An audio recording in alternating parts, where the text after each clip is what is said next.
perempuan itu memang sholat paling afdol di rumah, tapi nggak dilarang ke masjid asal pakai aturan. Jelas ya. Sepeninggal Rasulullah SAW, ada kaum wanita yang pergi ke masjid, tapi ada perubahan yang dilihat oleh Siti Aisyah. Dulu waktu Rasulullah masih hidup nggak seperti ini. Ini baru ditinggal wafat Rasulullah kok udah begini ya. Maka Siti Aisyah mengatakan, kalau seandainya melihat perubahan seperti ini, Rasulullah sekarang masih hidup, Rasulullah niscaya akan melarang kaum wanita pergi ke masjid. Tuh Siti Aisyah. Siapa yang paling ngerti akan Rasulullah melebihi daripada sahabat-sahabatnya, melebihi daripada istri-istrinya? Itu baru ditinggal wafat. Di zaman Siti Aisyah, perubahannya apa sih? Apa sih perubahannya? Tapi arah kepada yang lebih buruk itu gejalanya, indikasinya sudah mulai nampak. Seandainya Rasulullah hidup pasti dilarang. Itu ucapan Siti Aisyah. Sayyidina Umar bin Khattab radhiyallahu ta'ala anhu melarang istrinya untuk pergi ke masjid. Istrinya Sayyidina Umar ini memang terkenal, ya sering kan kita dengar, ya pernah Sayyidina Umar yang diomeli sama bojone, ya. Walhasil tetap kepingin ke masjid. Nggak dilarang sama Sayyidina Umar, nggak dilarang. Tapi Sayyidina Umar nyamar ketika istrinya berangkat sholat isya atau sholat subuh. Sayyidina Umar tuh sembunyi di balik pohon, ya pakai pakaian gelap gitu. Akhirnya lewat, istrinya dijauhin, lari Sayyidina Umar. Akhirnya bojo nggak situ balik, nggak jadi ke masjid, balik ke rumah. Sayyidina Umar sudah di rumah, pura-pura nggak ada apa-apa. Loh, kok nggak jadi ke masjid? Keadaan sudah berubah wahai suamiku, padahal bojone dewe. Itu cara. Itu Sayyidina Umar itu ngelarang istrinya pergi ke masjid. Tujuannya apa? Khawatir yang enggak. Lah gimana dengan zamannya kita? Gimana dengan zamannya kita? Terus gimana, Beb? Lah saya kan sebagai laki-laki kepingin ke masjid.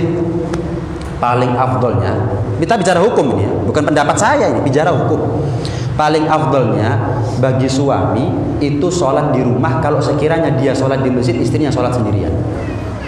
Ngancani bojo lebih afdol.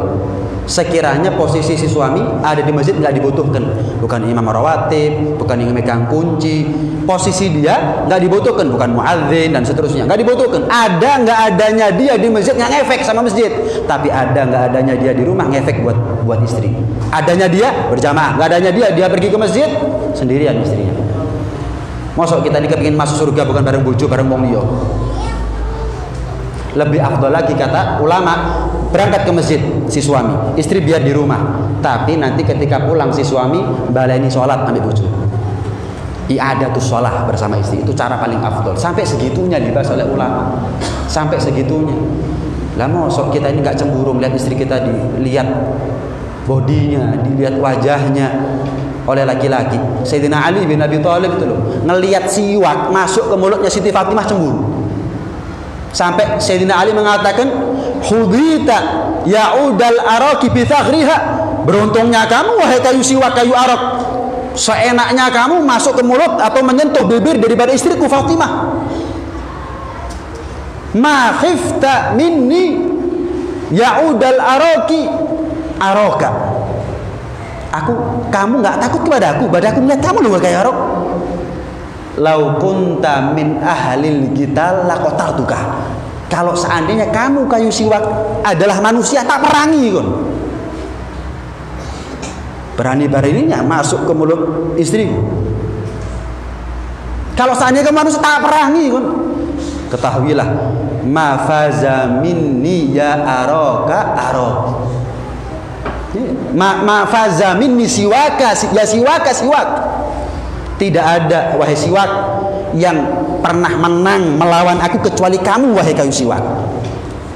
Ada ceritanya Sayyidina Ali kalah perang. Ada kan? Nah, dalam tanda kutip Sayyidina Ali kalah perang melawan kayu siwak. Kayu siwak itu mondar-mandir masuk mulutnya Siti Fatimah. Sayyidina Ali nggak bisa berbuat apa-apa. Cemburu Sayyidina Ali. Kayu siwak. Kita. Ya Allah, hati-hati ya. Haram bau surga kalau suami itu dayuth, nggak punya sifat cemburu. Saya masih ingat dulu waktu saya masih kecil, saya pernah nelfon kepada guru kita Al Habib Shalih bin Ahmad Al Idrus. telepon rumah. Saya masih kecil. Telepon. Kebetulan yang ngangkat bukan beliau, tapi istri beliau. Ketus, Pak. Ketus, padahal saya masih kecil. Ketus, jawabannya itu ketus. Saya bingung. Waktu itu ya pikiran saya, namanya anak masih kecil. Lah iya, istrinya ustadz kok ketus ya. Ternyata sekarang setelah belajar ilmu agama, justru sunnahnya memang begitu. Kalau ngomong sama laki-laki yang bukan mahramnya. Istrinya Ustadz Soleh masa tahu kalau saya ini kecil, gede, nggak tahu, pokoknya lanang, ketus, nggak ada, singkat, padat, sampai saya nggak betah, wis cukup. Lah kalau kita kan nggak, cari siapa? Oh, mboten wonten. Monggo pinarak riyin, direntosi insyaallah dugi mantun niki, nopo kopi, nopo rengginang. Malah suruh masuk. Malah suruh masuk. Yang ketiga adalah setan. Jadi itu laki-laki masuk bersama dengan setan tanpa disadari.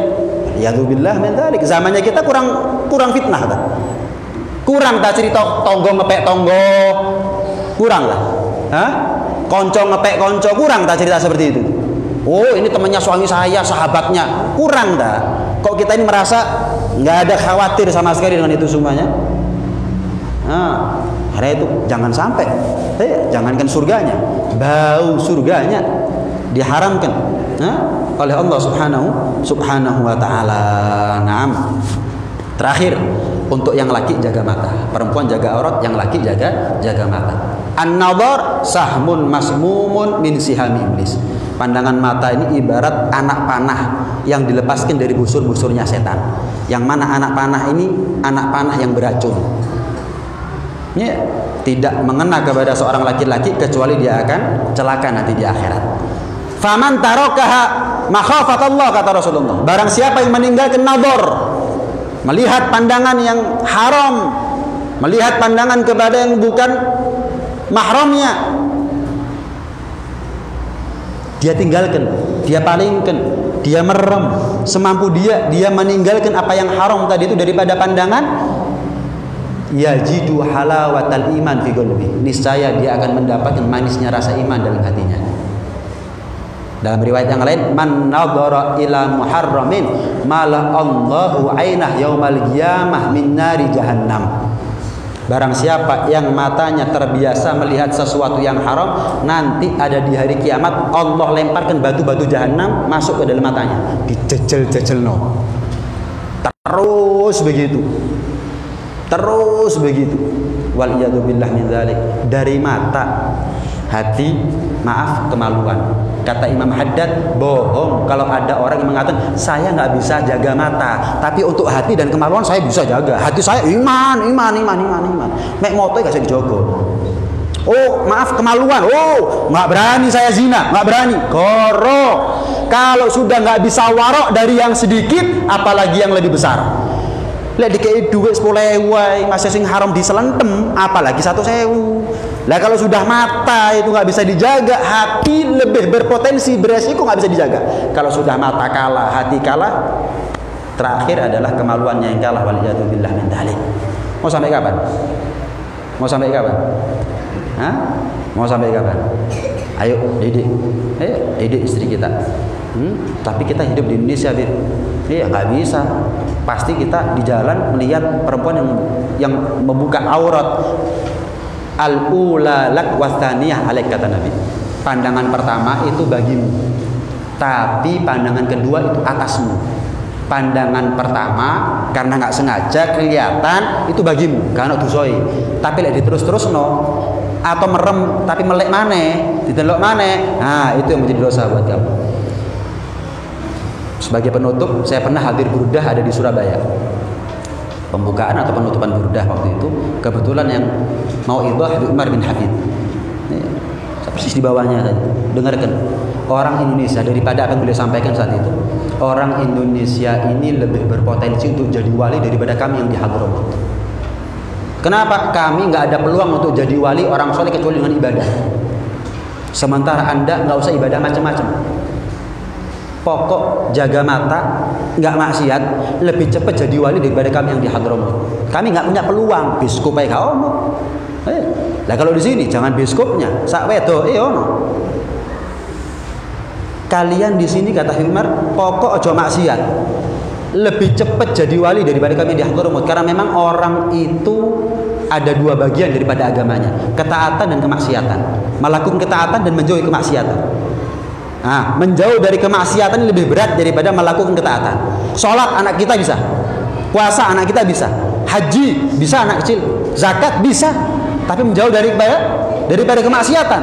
Nggak cukup cuman kedewasaan, nggak cukup cuman umur, tambah tua tambah takut kepada Allah, belum tentu. Tambah tua tambah jauh dari kemaksiatan, belum tentu. Nah, nggak ada orang yang bisa anti dengan kemaksiatan illa siddiqun, kecuali orang-orang siddiq. Orang-orang yang betul-betul jujur dalam keimanannya kepada Allah Subhanahu wa taala. Orang-orang yang betul-betul serius ngaku takut sama neraka. Orang-orang yang betul-betul serius kepingin masuk ke dalam surga. Itu orang yang menjauh dari kemaksiatan. Nah, karena menjauh dari kemaksiatan lebih berat daripada melakukan ketaatan, pahalanya lebih besar. Menjauh dari kemaksiatan itu pahalanya lebih gede daripada melakukan sebuah ketaatan. Itu laki perempuan punya kewajibannya masing-masing.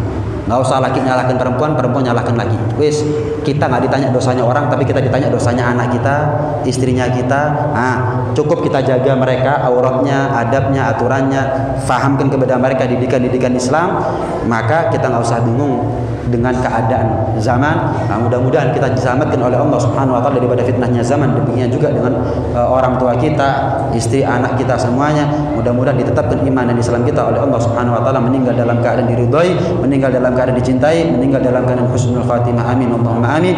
Amin ya rabbal alamin.